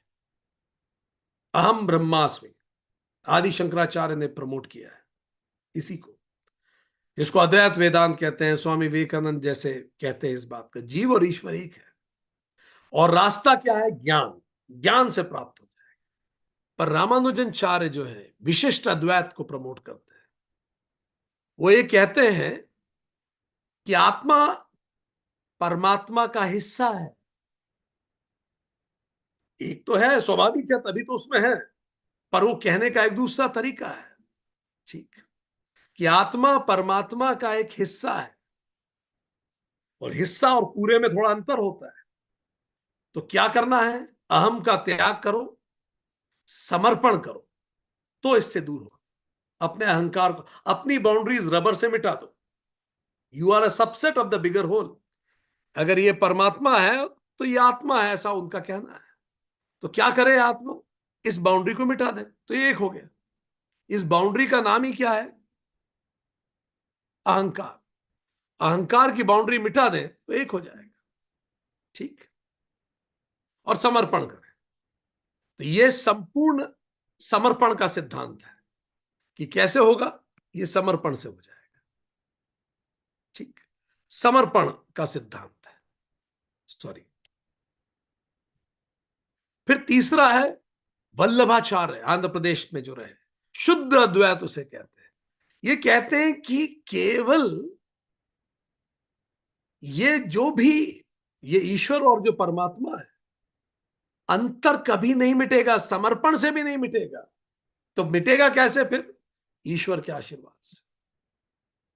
आप समर्पण भी कर दीजिए, अहं त्याग भी कर दीजिए, तो भी जब तक उसकी कृपा नहीं होगी ये नहीं मिटेगा। इसको शुद्ध वल्लभाचार्य परंपरा कहते हैं, प्रेम मार्गी है। माधवाचार्य कहते हैं कि ईश्वर और जो जीव है ये पृथक रहेंगे, आप पूजा करें उसकी, वो आपके आराध्य हैं। तो इस तरह से हमने देखा कि रामचरितमानस ने बात रखी कि किस प्रकार उसने कहा कि प्रभु आपके कृपा के बिना तो कुछ नहीं हो सकता। आगे बढ़ते हैं। लोभ पास जे ही घर न बधाया, सो नर तुम समान रघुराया। यह गुण साधन ते नहीं होई, तुमरी कृपा पाव कोई कोई। और लोभ की फांसी से जिसने अपना गला नहीं बंधाया है रघुनाथ जी, वो व्यक्ति तो फिर स्वयं प्रभु है। याद कीजिए, योग सूत्र हमने पढ़ा था, ईश्वर इक्वल्स टू जीव माइनस वासना माइनस कर्मफल माइनस कर्तापन। अगर ये फांसी है जो हम खुद को लगाते हैं, कोई दूसरा नहीं बांध रहा, हम मुक्त ही हैं, बंधन केवल मात्र भ्रम है। हम, वो याद है हमने कहानी बताई थी कि एक सुराही में बंदर, एक बहलिया बंदर को पकड़ता कैसे है? सुराही में एक फल डाल देता है और छुप जाता है। बंदर आके सुराही में हाथ डालता है, फल को पकड़ता, हाथ चौड़ा हो जाता है, सुराही के मुंह से हाथ निकलता नहीं है, उसको लगता है अंदर किसी ने मुझे पकड़ लिया। वो फल छोड़ता नहीं है, फल उसे छोड़ता नहीं है, इतने बहलिया आता है, बंदर को पकड़ लेता है। हम पकड़ छोड़ते नहीं है, फल हमें छोड़ता नहीं है। लोभ की फांसी हम ही अपने गले में लगा। तो कह रहे हैं, सुग्रीव ने कहा कि जो अपने गले को अपने हाथ से नहीं घोट रहा है वो तो ईश्वर है। तो जीव कौन हुआ? जो अपने गले को अपने हाथ से ही घोटता है। We have nobody to blame. अपने आसपास देखिए, एक दिन हम ये सब चाहते थे, जिन जिन चीजों से अभी हम परेशान होकर कई बार बैठ जाते हैं, एक समय हम ये सब चाहते थे। हमारा ही किया धरा है जो कुछ है हमारे आसपास। ये जो बिल्स हम भर रहे हैं, जो टैक्सेस हम पे कर रहे हैं, we wanted everything, that's why we are paying it. Fine. बेड़ियां सोने की हो या लोहे की, बेड़िया बेड़िया है। ये गुण साधन से प्राप्त नहीं होते, आपकी कृपा से ही कोई पाता है प्रभु। नहीं तो बाकी तो अपने गला घोटने में लगे हुए हैं। गीता भी याद कीजिए, कहती है त्रिविधम नरकेस्यदम द्वारम। तीन द्वार क्या है नरक के? काम, क्रोध और लोभ। गीता कहती है। और ये क्या कह रहे हैं? जो लोभ से मुक्त है वो तो राम तुल्य है। तो प्रभु मैं कहां, आप कहां? उसने कहा। ठीक, आगे बढ़ते हैं। तब रघुपति बोले मुस्काई, तुम प्रिय मोहि भरत जिमि भाई। अब सोई जतनु करहु मन लाई, जे ही विधि सीता कै सुधि पाई। राम जी ने बोला, लेट बायगॉन्स बी बायगॉन्स। तुम मुझे प्रिय हो, अब वो काम करो ताकि सीता जी की तत्काल खबर मिले। हो गया, जो समय बीतना था बीत गया। ये महत्वपूर्ण है कि दोष दर्शन देखे व्यक्ति समाज में, समाज में जब दोष दिखते हैं तो वैराग्य आता है। हम पढ़ चुके हैं पहले भी कि ये ध्यान रखिए, पूरा जगत हमें एंटरटेनमेंट देगा, हमें एलिवेशन देगा, हमें एजुकेशन देगा, पर अगर हमें एनलाइटनमेंट चाहिए तो वो जगत से नहीं मिलता। जगत केवल उसका इंस्ट्रूमेंट हो सकता है। तो एनलाइटनमेंट के लिए शास्त्र पढ़िए, और अपने भौतिक एलिवेशन के लिए एमबीए कर लीजिए, या जो भी पढ़ाई जिसको करना है वो सब कीजिए। पर यह मत सोचिए कि इन सब चीजों से आनंद आएगा, वो होता नहीं, किसी के साथ नहीं होगा। ठीक। तो आध्यात्मिक उन्नति के लिए चैनल चेंज कीजिए। उस चैनल का नाम है अभ्युदय, और आंतरिक प्रसन्नता का चैनल का नाम है निश्चय। ठीक। अभ्युदय IIM IIT इन कॉलेजेस में पढ़ने से आ जाएगा, पर अगर आपको आंतरिक शांति और खुशी चाहिए तो शास्त्र पढ़िए। सो दोनों अलग अलग डिग्रीज हैं दोनों। अगर, पर कई लोग क्या सोचते हैं कि वहां जाएंगे तो खुश हो जाएंगे, ये it's a wrong belief system. Channel ही अलग है। ठीक है। क्योंकि ग्रीड क्रॉनिक इनसिक्योरिटी लाती है, स्कैरसिटी माइंडसेट हो जाता है, कम ही लगता है हमेशा। जब कॉलेज में थे तब भी पैसे कम थे, अभी भी पैसे कम है, मतलब गरीबी है कि जा ही नहीं रही। अर्निंग 10 गुना बढ़ चुकी है कॉलेज के जमाने से, पर गरीबी अभी भी उतनी ही है। ठीक है। क्योंकि स्कैरसिटी माइंडसेट, गरीब के गरीब ही रहे। ठीक। एंग्जाइटी बनी रहेगी। अटैचमेंट टू एक्विजिशन, जो भी एक्वायर किया उससे अटैचमेंट हो जाता है। ठीक है। फियर ऑफ लॉस महसूस होने लगता है। ठीक है। इसीलिए जैसे कहा कहा गया है, हमने पढ़ा है, कठोपनिषद में भी कहते हैं 1.2.23, ये आत्मा ना तो भाषण सुनने से, न केवल बुद्धि से, न ही केवल शास्त्र अध्ययन से प्राप्त, ये आत्मा केवल उसी के द्वारा लभ्य हो जिसको आत्मा स्वयं चुनती है।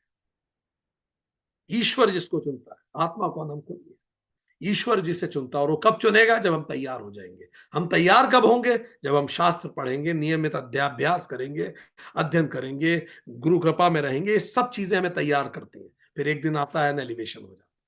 तो let's be prepared for that. क्योंकि योग्यता तो बढ़ानी ही पड़ेगी। तो इसीलिए भगवान कृष्ण भी गीता में कहते हैं कि हमें, जो लोग इस प्रकार जीते हैं, सही रास्ते पे बढ़ते हैं, उन पर मैं अनुग्रह करता हूं। 10.11। ठीक। अब भगवान ने क्या कहा? तुम सब छोड़ो, आगे बढ़ो, आगे की विचार करें। शरणागति के बाद भगवान मार्गदर्शन देते हैं। सर्वधर्मान परित्यज्य मामेकम शरणम व्रज, भगवत गीता में भी कहा गया। तो राम जी ने बोला चलो अब आगे करो, आगे चलते हैं। अब आगे क्या करना है? सीता जी को ढूंढो, राम जी ने तत्काल कहा। ठीक है। सो अब ये इंपॉर्टेंट है कि राम जी ने प्रेम से कहा तुम मुझे भरत जैसे प्यारे हो। क्योंकि अगर कोई लव है जिसमें कोई डायरेक्शन नहीं है, प्रेम तो कहा तुम भरत जैसे प्यारे हो पर अब ये काम करो। So love without direction is dependency, and direction without love is rebellion. आप किसी को डायरेक्शन देते रहो और उसको प्रेम मत करो, प्रेम से बात मत करो, रिबेल हो जाएगा। So direction without love creates rebel, and love without direction is dependency.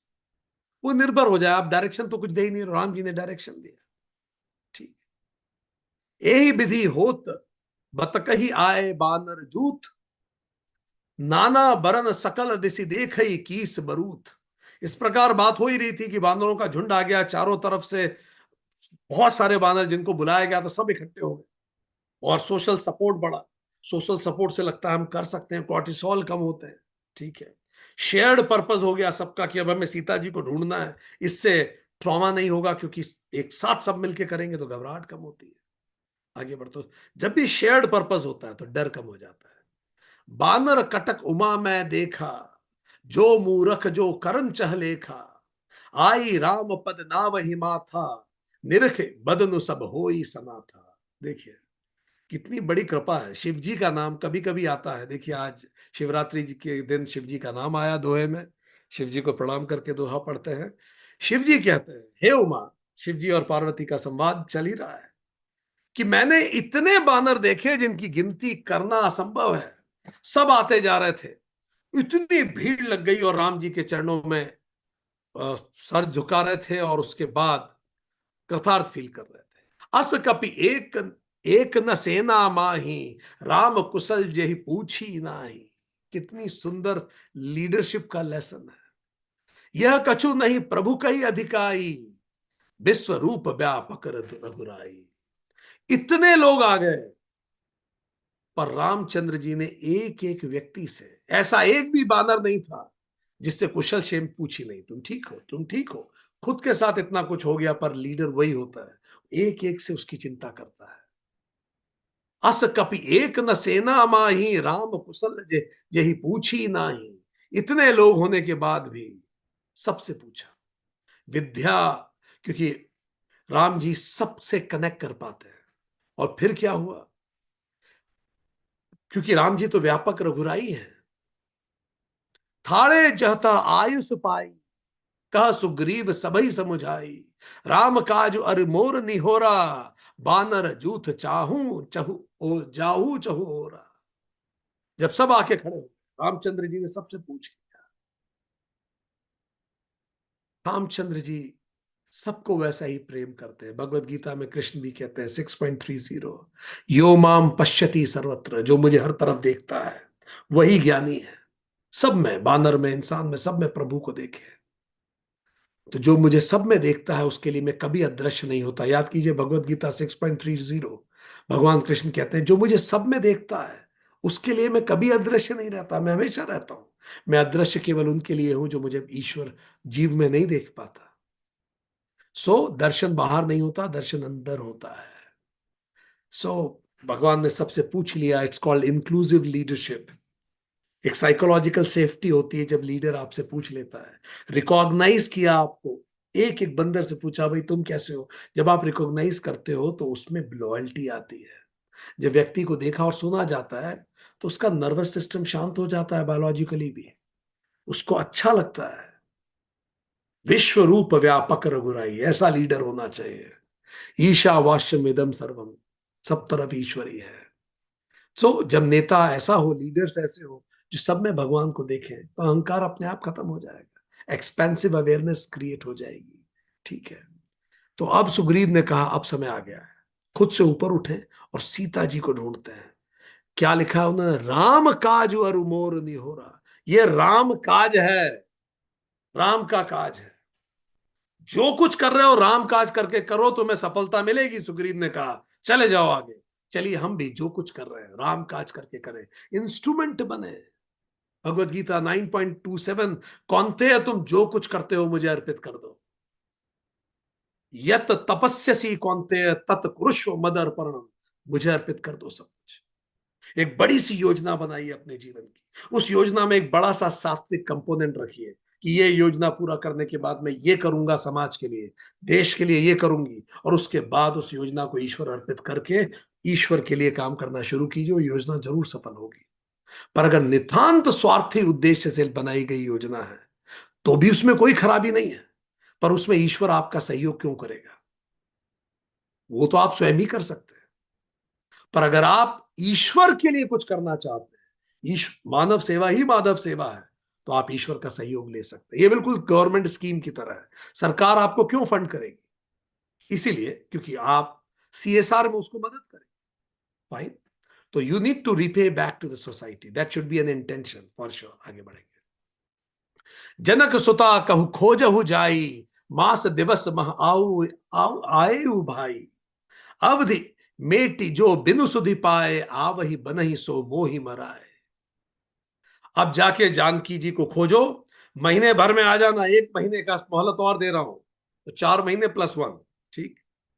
अवधि बिताकर जो बिना पता लगाए लौटा, वो मेरे द्वारा मार दिया जाएगा, उसने कहा। इतना डरा, ये पहले भी डरा चुका है सुग्रीव। उसने कहा मार दिया जाएगा मेरे द्वारा। ठीक है। वचन सुनत सब बानर जह तह चले तुरंत, तब सुग्रीव बोलाए अंगद नल अनुमंत।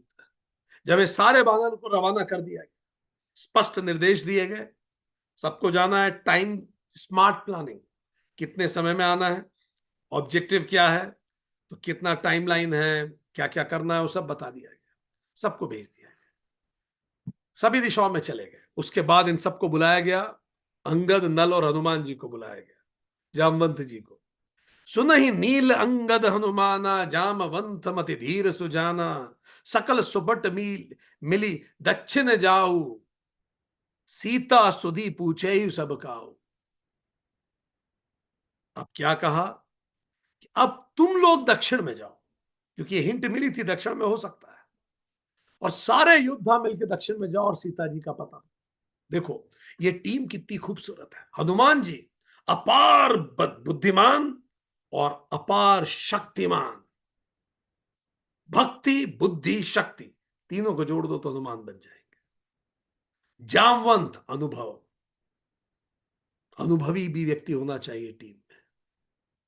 नील टेक्निकली एक्सपर्ट, प्रोग्रामिंग जानता है आज की भाषा में। ठीक। अंगद युवा शक्ति, क्रिएटिव सोच सकता है। युवा कितने क्रिएटिव सोचते हैं। तो अलग अलग कॉम्प्लीमेंट्री स्किल्स के साथ उन्होंने कॉम्पिटेंसी मैपिंग करके बना। सीता जी जो आंतरिक शांति है, राम जी जो आत्मा है, वानर सेना मन की प्रवृत्तियां हैं, और चारों दिशाएं आत्मा अन्वेषण है। आत्मा अन्वेषण, सब हर दिशा में आत्मा की खोज करें। मन की शांति की खोज करने के लिए मन की वृत्तियां निकली। ठीक। तो चारों तरफ निकली मन की वृत्तियां, मन की शांति की खोज कर। लीडरशिप का लेसन है ये पिछले दोहों में। समय सीमा बताई गई, डेडलाइन बताई कब तक आना है।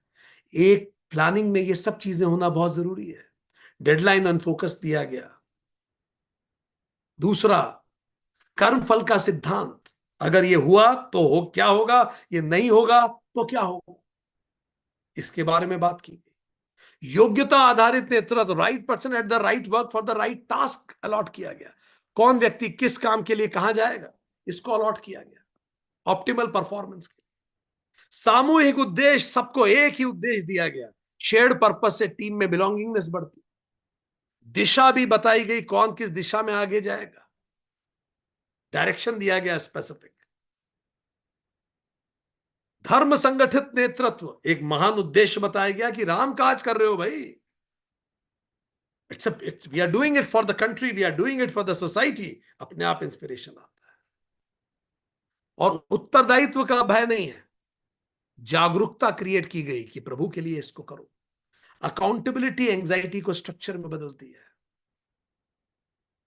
ये बहुत इंपॉर्टेंट है। दंड भी बताया गया, इससे व्यवस्था टिकती है। ऋग्वेद में हम सब पढ़ चुके हैं, आता है संगच्छम संबदघम सम वो मनासी जानता। ऋग्वेद 10.1.191.2। संगच्छम मतलब हम सब मिलके चले, संवदग्धम हम सब मिलजुल कर बोले, समवो मनांसी जानताम और हम सब के मन एक समान हो। ऐसी टीम होनी चाहिए, और ये इसमें है। आगे बढ़ते हैं। मन क्रम वचन सो जो जतन विचारे हु, रामचंद्र कर काज सवारे हु। भानु पीठ से ही उर आगी, स्वामी ही सर्व भाव छल त्यागी। अब मन वचन और कर्म से सीता जी का उपाय सोचो, कैसे ढूंढेंगे? रामचंद्र जी के कार्य संपन्न करें, ऐसा उन सब महारथियों को कहा गया। जैसे सूरज को पीठ की ओर से सेकना चाहिए और अग्नि को सामने से सेकना चाहिए, परंतु स्वामी की सेवा तो सब छल छोड़कर सर्वभाव से करनी चाहिए। पूरे मन वचन कर्म से काम कीजिए, कॉग्निटिव डिसोनेंस नहीं होगा। हायर पर्पस से कार्य कीजिए, सफरिंग आपकी कम हो जाएगी। तजी माया से ऊपर लोका, मिटही सकल भव संभव शोक का। देह धरी कर यह फलु आई, फलु भाई भजे राम सब काम बिहाई। माया विषयों की जो आसक्ति है, माया को छोड़कर परलोक का सेवन करना चाहिए, हायर उद्देश्यों के लिए काम करना चाहिए, जिससे जन्म मरण के सारे शोक मिट जाए। हे भाई, देह धारण करने का यही फल है कि सब काम छोड़ के राम भजन किया जाए, कुछ बड़े उद्देश्यों का पालन किया जाए, क्योंकि सांस तो जानवर भी लेते हैं। इसीलिए माया त्याग का अर्थ संसार छोड़ना नहीं है, आसक्ति छोड़ना है। आसक्ति से ही क्रोध, भ्रम और पतन शुरू होते हैं, और माया से ही चिपकन शुरू होती है, क्योंकि हम लोग चीजों से आइडेंटिफाई करने लगते हैं। तो इसीलिए ये चिपकन, सब पूरा वादा किया गया। सोई गुना सोई बड़ भागी, जो रघुबीर चरण अनुरागी। आयसु मांगी चरण सिरुनाई, चले हर्षि सुमिरत रघुराई। सद्गुणों को पहचानने वाला वही सबसे बड़ा बड़भागी है, जो राम जी के चरणों का प्रेमी है। आज्ञा मानकर फिर सब लोग चलने लगे। पहला फिल्टर हुआ, सारे चले गए, फिर ये सारे महारथी चले गए। अब आखिरी में पाछे पवन तनय सिरुनावा, जाने काज प्रभु निकट बुलावा। परसा शीस सरहु पानी, कर मुद्रिका दीन ही जन जानी। आखिरी में हनुमान जी को बुलाया राम जी ने, और अपने पास बुला के जब हनुमान जी ने प्रणाम किया, तो राम जी ने उनके सर पे हाथ रखा और अपनी हाथ से अंगूठी उतार के उनको दी। ये बहुत इंपॉर्टेंट है। राम जी सबसे पीछे है, राम भगवान उन्हें खुद बुला रहे हैं। नेतृत्व सही वही होता है जो सही व्यक्ति को पहचान लेता है।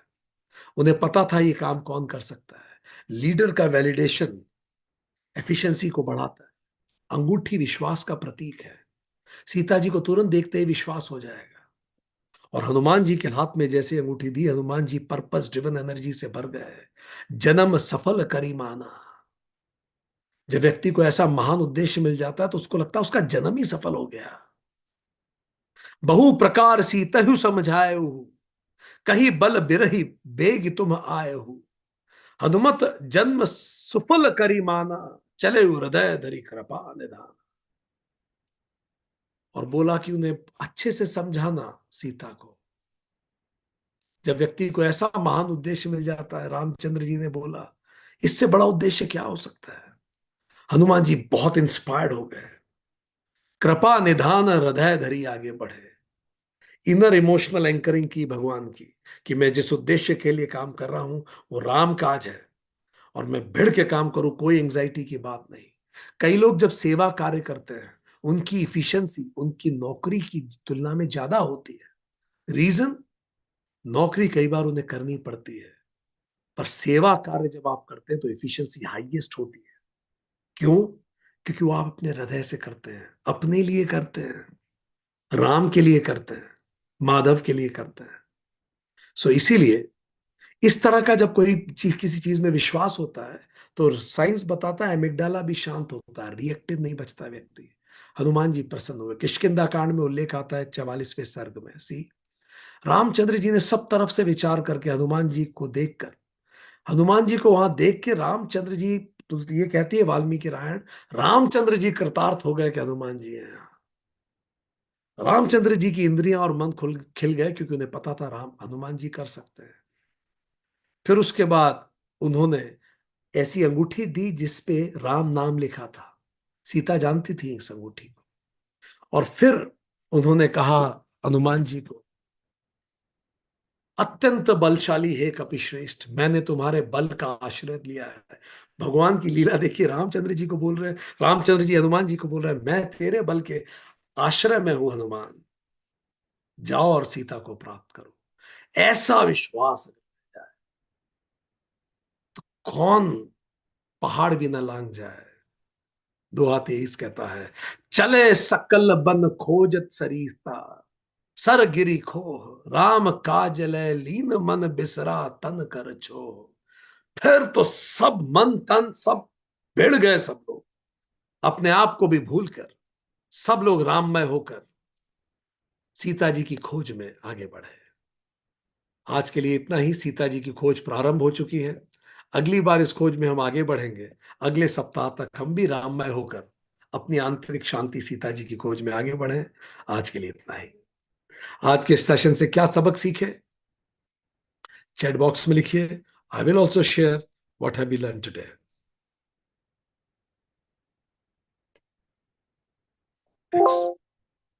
एक्सीलेंट, लिखिए।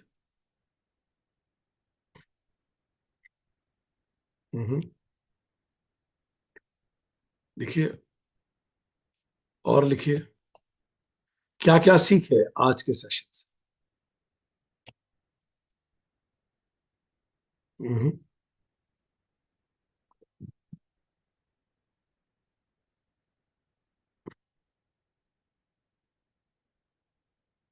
Perfect. Let's have a quick recap of what are the learnings from the today's session.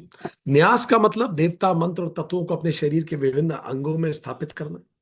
देवता बाहर नहीं है, शरीर के अंदर है, इसलिए इनको स्थापित करते हैं। पंचर न्यास का मतलब होता है अपने आसपास एक शील्ड को महसूस करना, ताकि साइकोलॉजिकली आप फोकस्ड रहे, आप इनसिक्योर ना रहे। दर्शन भी बाहर नहीं होता, अंदर होता है, इसीलिए हम दर्शन करते समय आंखें बंद कर लेते हैं। कृपा निधान हृदय धीर, इनर इमोशनल एंकरिंग की हमने बात की। जब किसी हायर में फेथ होता है तो एमिगडाला अपने आप स्लो हो जाता है। स्ट्रेस रेजिलियंस बढ़ती है जब व्यक्ति किसी उच्च मूल्यों के लिए कार्य करता है। अपने आप आपको कम तनाव होगा, आप करके देखिए। भगवत गीता बार बार कहती है, बार बार आप विषयों पर ध्यान करेंगे, आपका बुद्धि नाश हो ही जाएगा। कठोपनिषद भी यही कहता है, इंद्रियाश में हो, विषयों की तरफ भागेंगे ही भागेंगे। और मोह तो कभी भी घेर सकता है, इसलिए सजगता बहुत जरूरी है, क्योंकि डोपामिन ड्रिवन रिवार्ड लूप चलता रहता है। कॉग्निटिव बायस कब होता है? जब हम सुख से इतने प्रेरित हो जाते हैं कि सही गलत का अंतर नहीं करते, बस जिसमें मजा आ रहा है बस वो करें। माया विषयों से मन की चिपकन, ओवर आइडेंटिफिकेशन जब हो जाती है, इसी को माया कहते हैं। चिपक जाते हैं, इसके बिना कुछ हो ही नहीं सकता, बहुत डिपेंडेंसी।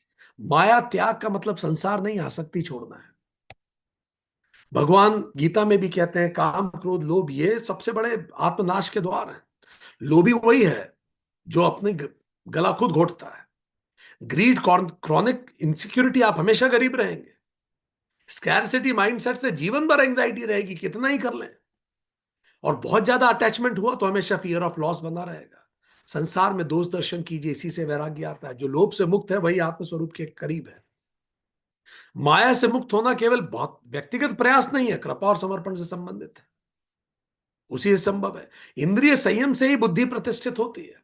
जैसे छूट ही राम करहु जो दाया, श्रद्धा पूर्वक भजन करने वालों को ही बुद्धि योग प्राप्त होता है। श्रद्धा नहीं है, आप भजन कर रहे हैं, कुछ नहीं, ध्यान इधर उधर भाग रहा है, बुद्धि स्थिर हो ही नहीं सकती। शरणागति के बाद ही मार्गदर्शन मिलता है। आप अपना 100% दीजिए, अपने आप आपको मार्गदर्शन मिलेगा। थोड़ा मैं रख लूं तो उससे फर्क, उससे असर नहीं होता। भक्ति निष्क्रियता नहीं है, सक्रिय धर्म है, सक्रिय सजगता है, वो है भक्ति। हम मुक्त नहीं, मुक्त ही हैं, बस बंधन केवल भ्रम है। हम पकड़ छोड़ते नहीं, फल हमें छोड़ता नहीं। हर बात हर व्यक्ति से नहीं की जाती। कौन किस काम के लिए उपयोग होगा, जरूरी है। संवेदनशील संवाद के लिए सही दूध चाहिए। इमोशनल वैलिडेशन पहले कीजिए, फिर बिहेवियरल एक्टिवेशन कीजिए। रामचंद्र जी ने बोला, तुम भरत जैसे प्रिय हो, अब ये काम करो। Trauma healing requires purposeful action. आपके पास अगर बड़ा पर्पस है, आप ट्रॉमा से जल्दी निकल जाएंगे। अगर आपके पास कोई पर्पस नहीं, आप लंबे समय तक ट्रॉमा में रहेंगे। ठीक, रामचंद्र जी ने सबको पर्पस दे दिया। Love without direction dependency create करता है, डायरेक्शन विदाउट लव रिबेलियन बना देता है। जो जब व्यक्ति को देखा और सुना जाता है, उसका नर्वस सिस्टम शांत होता है, वो प्रेरित हो जाता है। ठीक, अस कपि एक न सेना माही, सबको देखा राम जी ने, सबसे बात की। समदर्शिता ही ज्ञान का लक्षण है, इंक्लूसिव लीडरशिप इसे कहते हैं। इससे टीम में साइकोलॉजिकल सेफ्टी आती है, रिकॉग्निशन से किसी को रिकॉग्नाइज करो, लॉयल्टी बिल्ड होती है। जब नेता सब में ईश्वर देखता है तो अहंकार क्षीण हो ही जाता है। Expensive awareness reduces ego threat. जब मैं सबसे मिलकर खुद को देखता हूं, अहंकार अपने आप कम होने, सेल्फ ट्रांसेंडेंस होता है ना। ठीक है। पीक मेंटल हेल्थ, जब आप खुद से बड़े किसी उद्देश्य को लेते हैं तो अपने आप प्रेरित हो जाते हैं। अनिश्चित मन भयभीत होता रहता है। स्पष्ट निर्देश दिशा उत्पन्न करते हैं। जैसे राम जी ने कहा क्या करना है, सुग्रीव ने भी कहा किस समय तक क्या क्या काम करना है। सुग्रीव की ये कॉम्पिटेंसी मैपिंग हमने देखी। हनुमान जी भक्ति बुद्धि और शक्ति है, जामवंत अनुभव है, अंगद युवा कौशल। ऐसी टीम बनाए जिसमें हर तरह के लोग। आधुनिक नेतृत्व के लिए मैपिंग ट्रांसपेरेंट ऐसे ही होना चाहिए। सोशल सपोर्ट से कॉर्टिसोल कम होता है। जब हम सब मिलकर करते हैं कॉर्टिसोल, एक व्यक्ति का तो कॉर्टिसोल कम हो जाएगा। कलेक्टिव मिशन से रेजिलियंस बिल्ट हो जाता है। शेयर्ड पर्पस ट्रॉमा फील का हील कर देते हैं। हमने बात की सब लोग एक साथ मिलकर एक जैसा विचार है। संगच्छत्वम जिस पर हमने बात की थी। मन क्रम वचन जो जतन विचराहु। मन वचन कर्म से एक साथ कीजिए तो डिसोनेंस नहीं होगा। पर आपका मन कहीं है, वचन कहीं है, कर्म कम है कहीं और है तो डिसोनेंस होगा, थकेंगे जल्दी। हायर पर्पस सफरिंग को एक अर्थ दे देता है कि मैं सफर कर रहा हूं पर there is a purpose behind it. यूं ही सफर नहीं कर रहा।